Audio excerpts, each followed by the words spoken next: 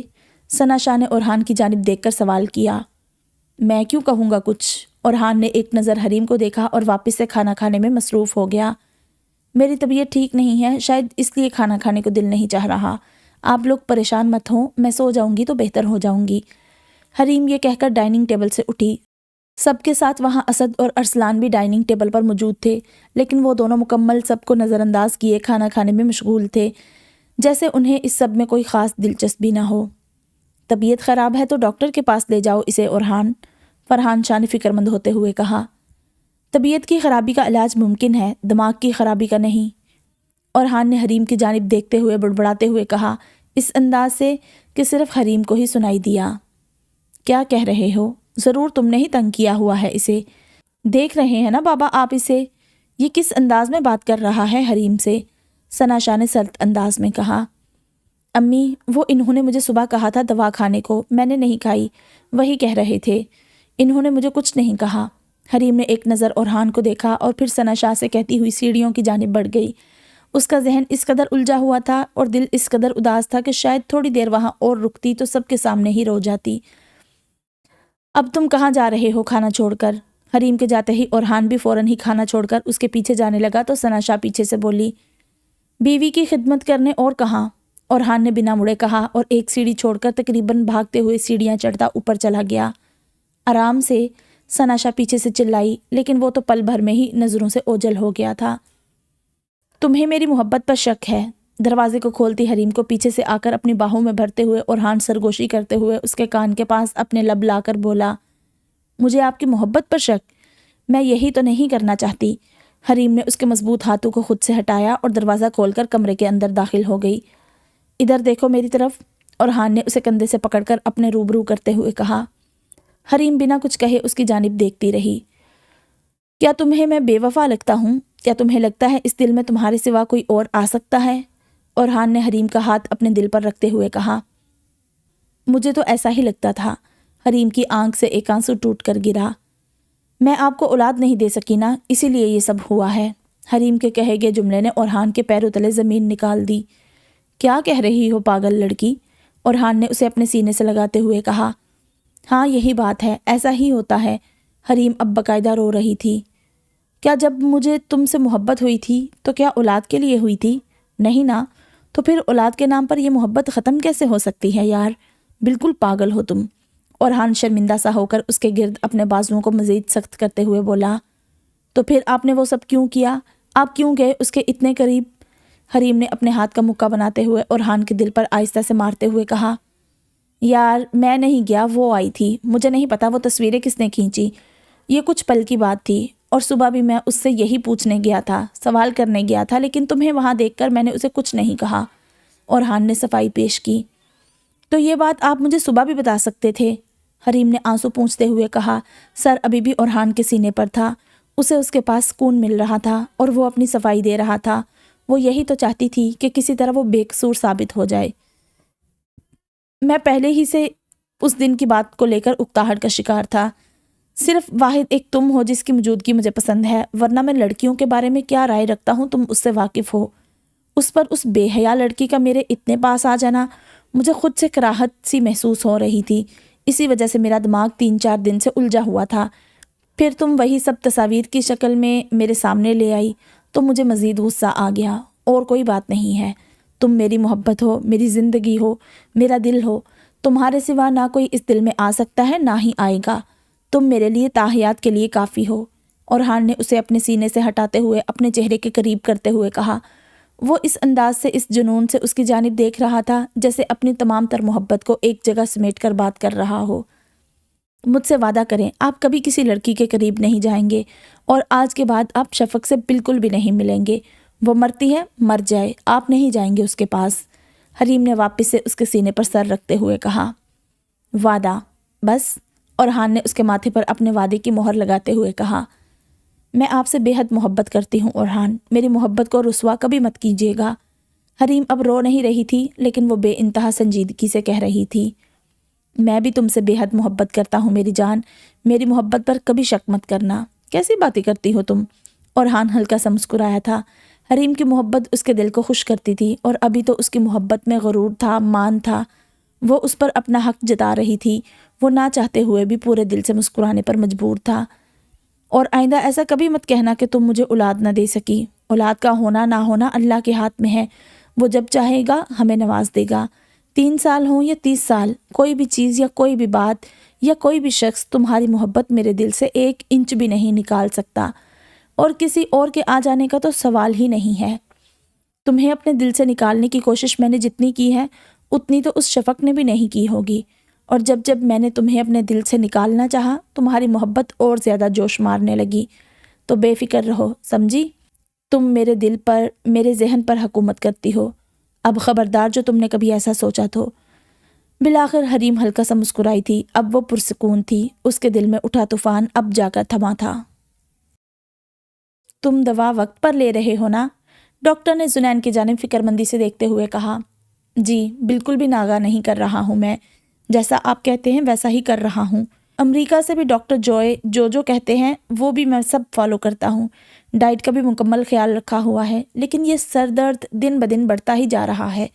کبھی کبھی لگتا ہے دماغ پھٹ جائے گا میرا، زنین نے تھکے تھکے انداز میں کہا۔ آپ کو کہا تو ہے آپریشن ہی اس سب کا واحد علاج ہے، اب آپ سمجھتے ہی نہیں ہیں۔ ڈاکٹر ذوالفقار جو کہ زنین کے ساتھ پچھلے 5 سال سے تھے، چہرے پر بے انتہا افسوس لائے کہہ رہے تھے۔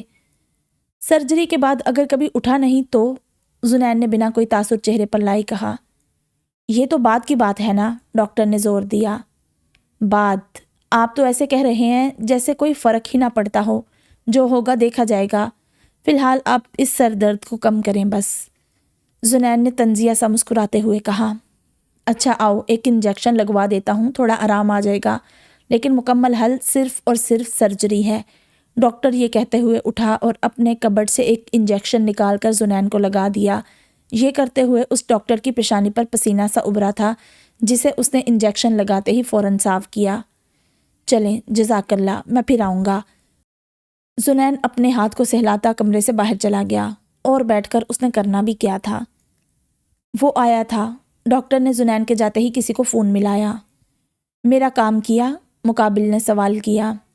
ہاں، لگا دیا انجیکشن اسے، ڈاکٹر نے انجیکشن کی جانب افسوس سے دیکھتے ہوئے کہا۔ تو وہ آج تڑپے گا نا، اسے درد ہونا چاہیے۔ سکندر عجیب سا ہنسا تھا۔ میری بیوی کو چھوڑ دو، تمہیں خدا کا واسطہ ہے، ڈاکٹر نے اس کی بات کو نظر انداز کرتے ہوئے منت کی۔ میں نے قسم سے اسے بالکل بھی نہیں پکڑا ہوا۔ نہیں بھائی، کسی کی بیوی کو ہاتھ لگانا بری بات ہے ڈاکٹر صاحب، سکندر نے یہ کہتے ہوئے زوردار کہا، ہوا کی نظر کیا۔ اسے سرجری کے لیے قائل کر لیں، میں آپ کی بیگم کو بھیج دوں گا، مجھے کون سا اسے یہاں رکھ کر اس کا نان نفقہ اٹھانے کا شوق ہے۔ کام کرو اور لے جاؤ بھائی، سکندر نے سگریٹ جلاتے ہوئے کہا اور فون بند کر دیا۔ جو بھی ہے، چیز تم کمال کے تھے راؤ، بس تم گواہ ہو، ورنہ تمہیں کبھی نہ مارتا، سکندر نے آسمان کی جانب دیکھ کر راؤ سے کہا۔ اسے لگا تھا راؤ اب تک مر چکا ہوگا، اور ویسے بھی وہ آج مرے یا کل اسے کوئی فرق پڑتا بھی نہیں تھا۔ یا اللہ، میں مجبور ہوں، آپ جانتے ہیں نا میں نے کبھی اپنے کسی مریض کو دھوکہ نہیں دیا، لیکن یہ میری مجبوری ہے۔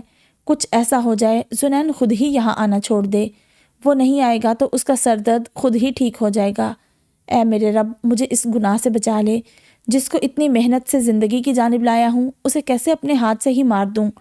ڈاکٹر ذوالفقار اپنی کرسی پر دل برداشتہ سے ہوئے بیٹھ گئے تھے۔ ان کی آنکھوں میں بے چینی تھی، بے بسی تھی۔ وہ کئی دیر تک یوں ہی بیٹھے اس دروازے کو دیکھتے رہے جہاں سے ابھی زنین باہر گیا تھا۔ تم امریکہ چلو بس اب میرے ساتھ، نورین شیخ سکندر کی یہ حالت دیکھ کر خوفزدہ ہوتے ہوئے بولی۔ یوں ہی چلا جاؤں امریکہ بنا بدلہ لیے؟ سکندر کی آنکھوں میں جلال سا اتر آیا۔ تو کیا سب کو مار دو گے؟ تم نے بھی تو غلط ہی کیا تھا نا؟ نورین شیخ کے ہاتھ کانپنے لگے تھے۔ ہاں، سب کو، سب کے سب، جس نے بھی مجھے وہاں بھیجا تھا ساری زندگی سڑنے کے لیے، وہ سب مریں گے۔ آپ فکر نہ کریں، اس طرح ماروں گا کہ سب کو لگے گا کہ ایک ایکسیڈنٹ ہے، کسی کو مجھ پر شک نہیں ہوگا۔ بس ایک بار ان سب کو مار دوں، پھر میں امریکہ آ کر اس جیسمین کو دیکھوں گا۔ سکندر ایسے بات کر رہا تھا جیسے کوئی عام سے کام کی بات کر رہا ہو۔ امریکہ کا قانون پاکستان کی طرح نہیں ہے۔ نورین شیخ بیٹے کی فکر میں اندھی ہو گئی تھی۔ بول تو رہا ہوں، حادثہ ہی لگے گا، اور اتنی پریکٹس کر کے آؤں گا، دیکھ لیجیے گا، پتہ بھی نہیں چلے گا کسی کو۔ آپ فکر کیوں کرتی ہیں؟ مجھے کچھ نہیں ہوگا، سکندر نے فخر سے کہا۔ کیوں؟ تمہیں کچھ کیوں نہیں ہوگا؟ ایک ماں کا دل خوف زدہ تھا۔ کیونکہ میں ثبوت نہیں چھوڑتا، سکندر نے فوراً ہی جواب دیا۔ اچھا، کوثر کو تو بخش دو، وہ میری بہن ہے، نورین شیخ نے منت کی۔ انہوں نے مجھے بخشا تھا؟ کیا انہوں نے مجھے باہر نکالنے میں آپ کا ساتھ دیا؟ آپ بھی تو ان کی بہن تھی، اور وہی تھی جنہوں نے میری شادی اس آفت سے کروائی تھی۔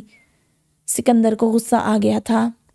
وہ آفت نہیں، تم آفت بن گئے ہو، نورین شیخ دبی آواز میں چلائی۔ آفت تو میں اب بنوں گا، صرف اور صرف جب میں اس آنیا کو ماروں گا نا، تب اسے سامنے سے ماروں گا۔ اس کی آنکھوں میں ڈر دیکھ کر مجھے اچھا لگے گا۔ سکندر کے چہرے پر خوشی سی آ گئی تھی، جبکہ اپنے بیٹے کا پاگل پن دیکھ کر نورین شیخ سکتے کے عالم میں چلی گئی تھی۔ اور وہ دونوں ڈاکٹر، ان کا کیا؟ اگر ان دونوں نے اپنا منہ کھول دیا تو؟ اگر وہ دونوں پکڑ میں آ گئے تو؟ نورین شیخ نے سوال کیا۔ نہیں آئیں گے، یہ پاکستان ہے، یہاں ہر 3 میں سے 2 بندے کرپٹ ہیں۔ آ بھی گئے تو یہاں لوگ شور نہیں مچاتے، بس سسٹم کو گالی دے کر چپ ہو جاتے ہیں۔ یہاں لوگوں کے لیے بے ایمانی عام بات ہے، لیکن اگر پھر بھی کچھ اوپر نیچے ہو گیا تو آپ کیوں اپنے بیٹے کو کم سمجھ رہی ہیں؟ میں دیکھ لوں گا سب کچھ۔ پریشے کی ڈاکٹر بدل دی ہے اس زاویار نے، سکندر نے بہموں کو کھجاتے ہوئے کہا۔ پھر؟ نورین شیخ کے چہرے پر کئی رنگ آ کر گزرے۔ خیر ہے، وہ ڈاکٹر مر جائے گی، اپنا منہ نہیں کھولے گی۔ اس کے تو ایسے ایسے ثبوت ہیں میرے پاس، اگر اس نے مجھ پر کیچڑ ڈالا تو اس پر کیا کیا آئے گا وہ بہت اچھے سے جانتی ہے۔ سکندر نے اپنی ماں کے گلے میں ہاتھ ڈالتے ہوئے انہیں ریلیکس کرنا چاہا۔ لیکن تمہارا نام؟ نورین شیخ کے دل میں کئی سوال اٹھ رہے تھے۔ اسے نہیں معلوم، اس کے نظر میں یہ سب راؤ کروا رہا ہے۔ زنین کے ڈاکٹر کی بیوی بھی راؤ نہیں اٹھائی ہے، مجھے تو معلوم بھی نہیں ہے کہ وہ اب کہاں ہے۔ خیر، مجھے کیا، مجھے ان سب کو مارنا ہے اور یہاں سے چلے جانا ہے۔ آپ بس پرسکون رہیں، کیونکہ میں آپ کو پریشان نہیں دیکھ سکتا امی۔ سکندر نے پانی کا گلاس بھر کر نورین شیخ کے آگے کیا۔ تو مت کرو نا یہ سب، مجھے چین مل جائے گا، نورین شیخ نے ایک گھونٹ پی کر گلاس میز پر رکھتے ہوئے کہا۔ پھر وہی بات، اگر وہ راؤ مجھے باہر نہ نکالتا تو آپ کو کیا لگتا ہے ان میں سے کسی کو بھی مجھ پر ترس آتا؟ میری بھی تو ایک ہی زندگی ہے، وہ پوری ان سلاخوں کے پیچھے گزر جاتی اور وہ سب سکون سے رہتے، ہنسی خوشی۔ تو بس اب میں ان کی زندگی ویسی ہی بناؤں گا جیسی ان سب نے میری بنانی چاہی تھی، پھر خود رہوں گا ہنسی خوشی۔ آپ کرنے دینا مجھے جو کرنا چاہتا ہوں میں۔ سکندر یہ کہہ کر غصے سے اپنی ہی ماں پر چلا کر لمبے لمبے ڈگبر تک گھر کے اندر چلا گیا، جبکہ نورین شیخ خوف زدہ سی وہیں لان میں رکھی کرسی پر بیٹھ گئی۔ کہاں ہے وہ؟ زنین نے کسی سے فون پر پوچھا۔ سر، اپنے گھر میں، اس کے ساتھ ایک عورت بھی تھی، ضعیف سی۔ سکندر کے گھر کے سامنے کھڑے اس بندے نے زنین کو آنکھوں دیکھا حال بتایا۔ ٹھیک ہے، اگر وہ وہاں سے باہر نکلے تو مجھے بتانا، فوراً۔ یہ کہہ کر زنین نے فون کٹ کر دیا۔ اس کا درد شدت اختیار کر گیا تھا، اپنے سر کو دونوں ہاتھوں سے پکڑے وہ وہیں گاڑی میں سیٹ سے ٹیک لگا کر بیٹھ گیا۔ تمہیں مارے بغیر نہیں مروں گا میں سکندر، تمہیں اپنے پیچھے اپنوں کی زندگی برباد نہیں کرنے دوں گا، زنین نے اپنے سر کو سختی سے جکڑے ہوئے کہا۔ عرشیہ، مجھے حریم کے پاس جانا ہے، تب تک میں پریشے کو فی الحال نیچے ہی چھوڑ رہا ہوں، اس کا دھیان رکھ لو گی نا؟ زاویہ نے پریشے کے ویل چیئر کو ہال میں لاتے ہوئے سامنے کھڑی عرشیہ سے کہا۔ وہ جلدی میں تھا، شاید تبھی بنا عرشیہ کا جواب سنے ہی گھر سے باہر چلا گیا۔ آپ بے فکر ہو جائیں بھائی جان، عرشیہ نے مسکراتے ہوئے پیچھے سے فوراً ہی کہا، لیکن زاویہ جو کہ گھر سے طوفان کی طرح باہر نکل رہا تھا، اس نے شاید ہی سنا ہو۔ کیسی ہو پریشے؟ عرشیہ نے پریشے کے بالکل سامنے بیٹھتے ہوئے پوچھا، لیکن اس کی بات کا پریشے نے کوئی جواب نہیں دیا۔ وہ کم ہی بولتی تھی، ہفتے میں شاید 1-2 بار ہی اس کے منہ سے کوئی بات نکلتی تھی، بات بھی کیا کرتی کچھ یاد ہی نہیں رہتا تھا۔ اللہ، پہلے تم اتنی باتیں کرتی تھی، اتنی باتیں کہ تمہیں چپ کرانا پڑتا تھا، اور اب تم ایسے خاموش ہوئی ہو۔ عرشیہ یہ کہتے کہتے رکی، اس کے لہجے میں درد اور آنکھوں میں نمی سی اتر آئی تھی۔ یا اللہ، میں مر گئی۔ کوثر شاہ کی آواز سے عرشیہ کا دھیان ایک دم دروازے کی جانب گیا، جہاں سے وہ اپنا ہاتھ پکڑے گھر کے اندر داخل ہو رہی تھی۔ کیا ہوا امی؟ پریشے، میں آئی 1 منٹ میں، عرشیہ ایک دم سے یہ کہہ کر بھاگی۔ ارے وہ سبزی والے سے سبزی لے رہی تھی، اللہ جانے کہاں سے کوئی چھینٹا آیا اور میرا ہاتھ جل گیا۔ کوثر شاہ کی آنکھیں شدت درد کی وجہ سے میچی ہوئی تھی۔ امی دکھائیں،